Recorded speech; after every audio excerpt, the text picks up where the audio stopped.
Well, welcome to another edition of Summer in Scotland. It is a beautiful day today.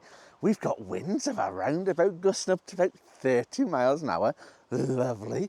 It is cold. I've got my jacket on. I've still got my shorts and I've not quite gone to jeans yet. It's about, I don't know, it's about 9 degrees centigrade when I got in the car this morning, and it is grey.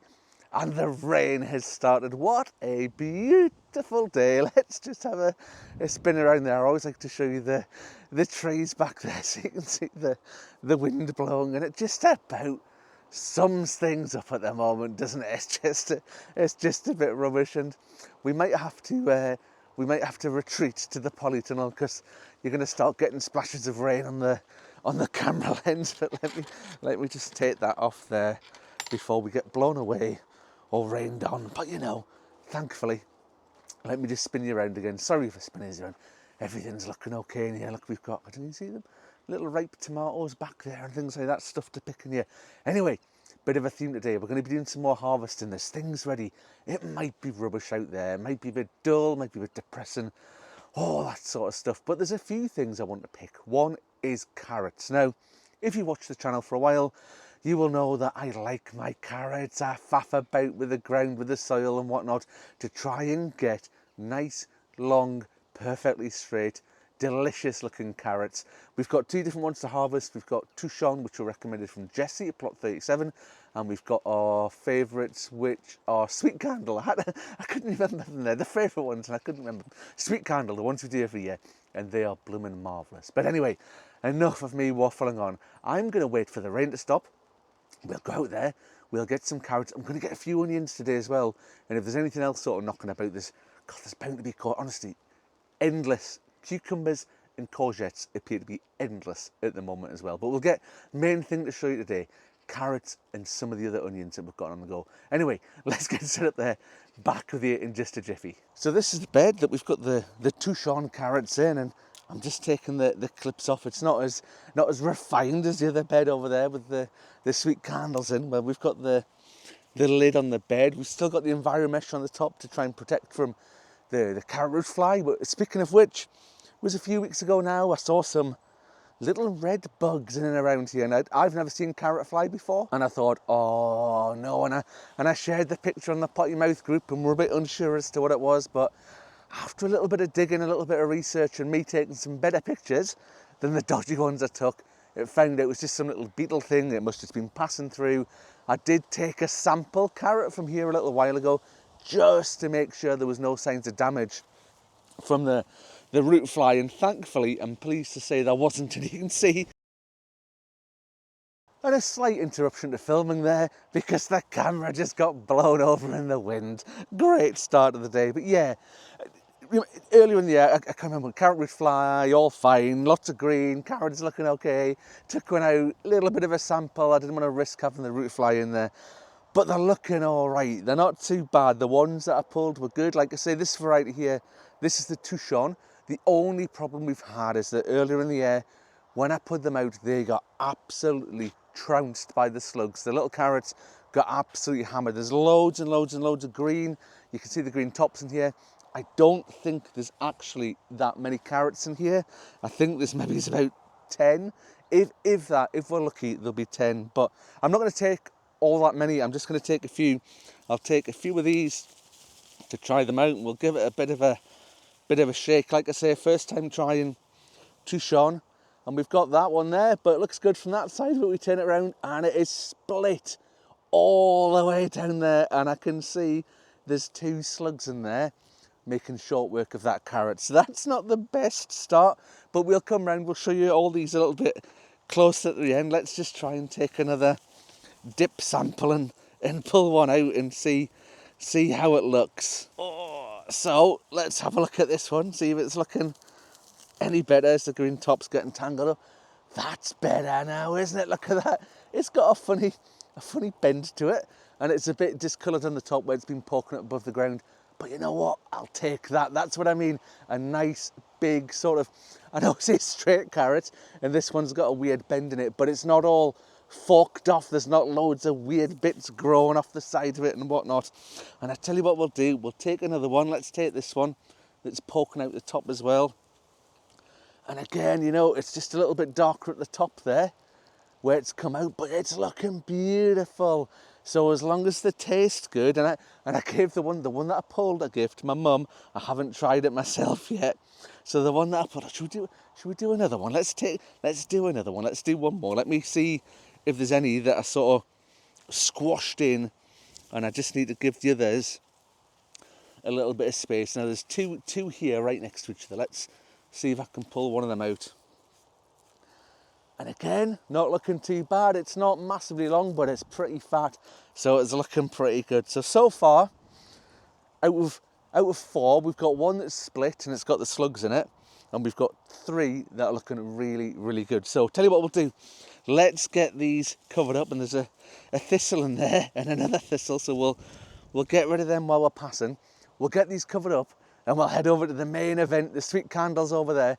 And please, please, please let them be okay. Right, on to the main event. We've got the sweet candles in here, and we'll push this back. And this did get hammered by the slugs again, but clearly nowhere near as bad. And we've got a weed there. Let me just pull the weed out while we're here. And we've got it rather precariously perched up there. Apologies if it's a funny camera angle, but like I say, the wind round here, we've already had the camera go walk about once, and I don't really want it going again. Now there's a lot of green here again, a lot of green tops, and there's a few weeds. You can see us pulling the weeds out there, and I like to, when I'm doing these, what I like to do is when I'm harvesting the sweet candle is try and pull the ones from the edges first, because when the lid's going up and down, it tends to trap a lot of the green in the side there. So let me just, these are a lot more well rooted, crikey, than the other ones. Let me just pull it out.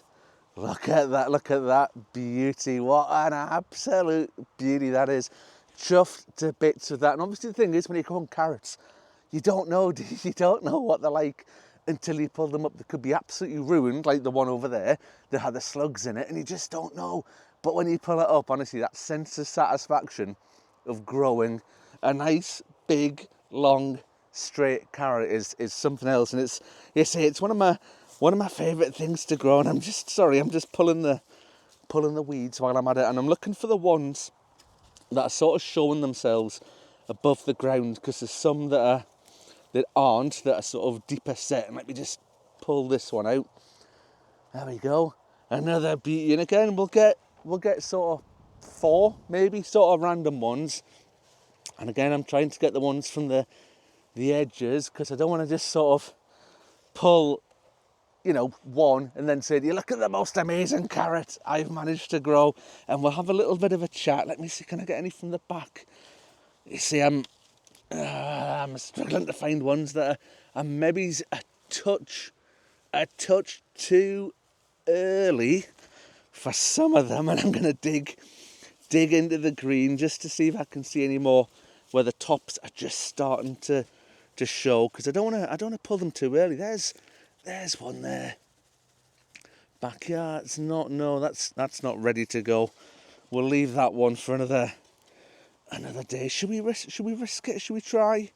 Let's try this one here. I can see this one just showing. Let me pull that one. There we go. Look at that. Another Bobby Dazzler. Right.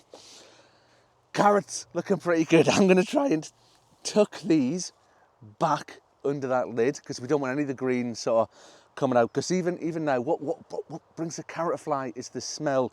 And when you pull them, you can really, really, really smell that sort of strong smell of carrot that comes out.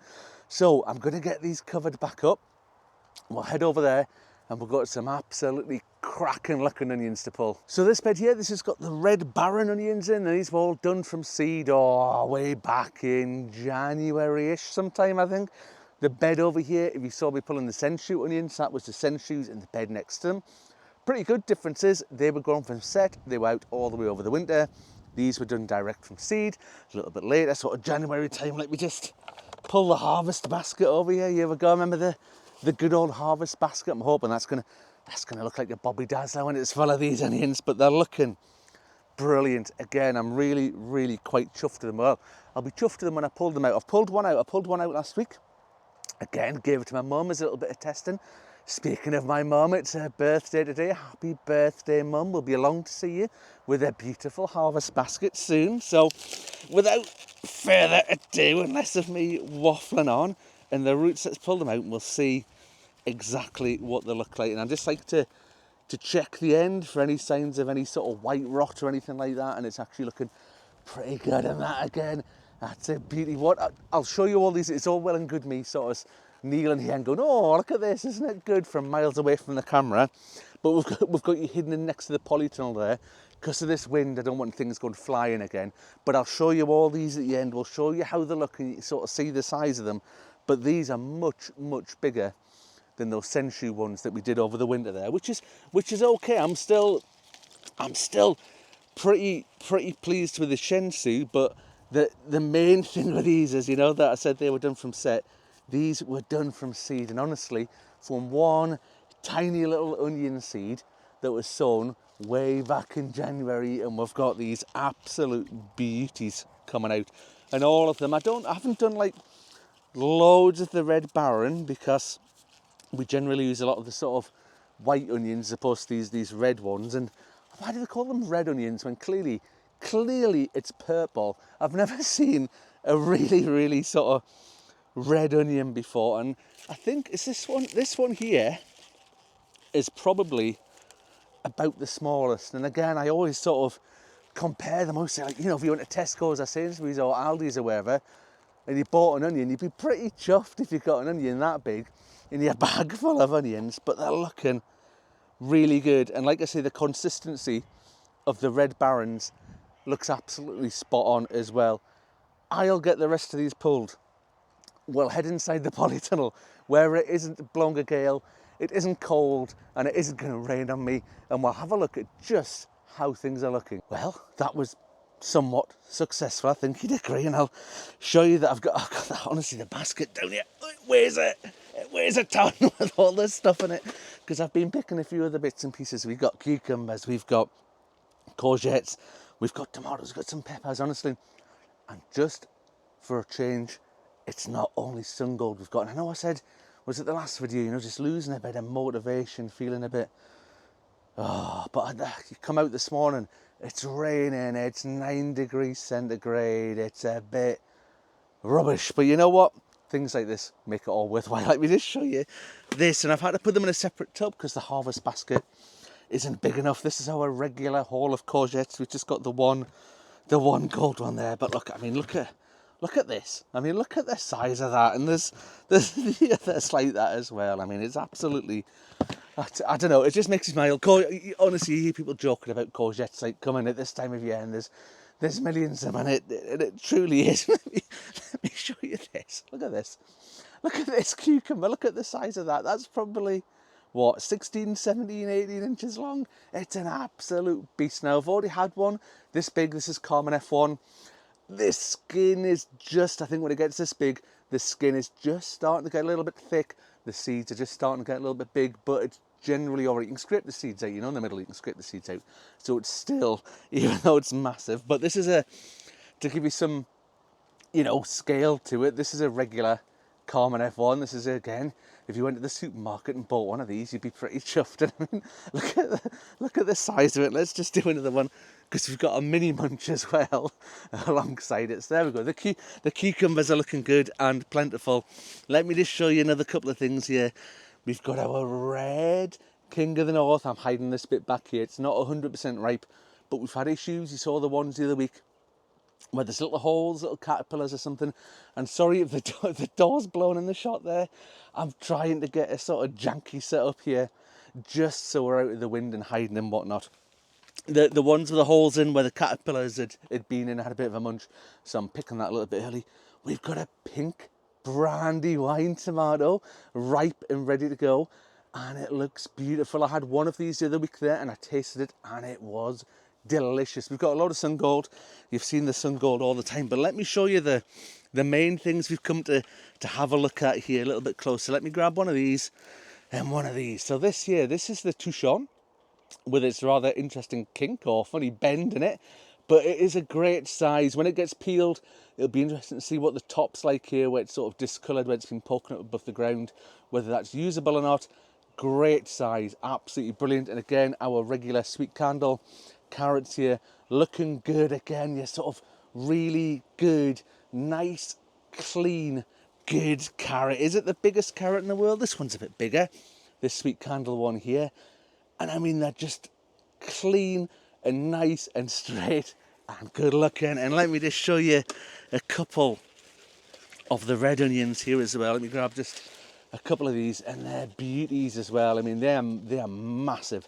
They are big, big, big sized onions, and for red barons to get that big as well, I mean, I'm pretty chuffed, because the red ones can be like a little bit fickle to grow sometimes. They're very, very, very prone to bolting, especially if you do them from set.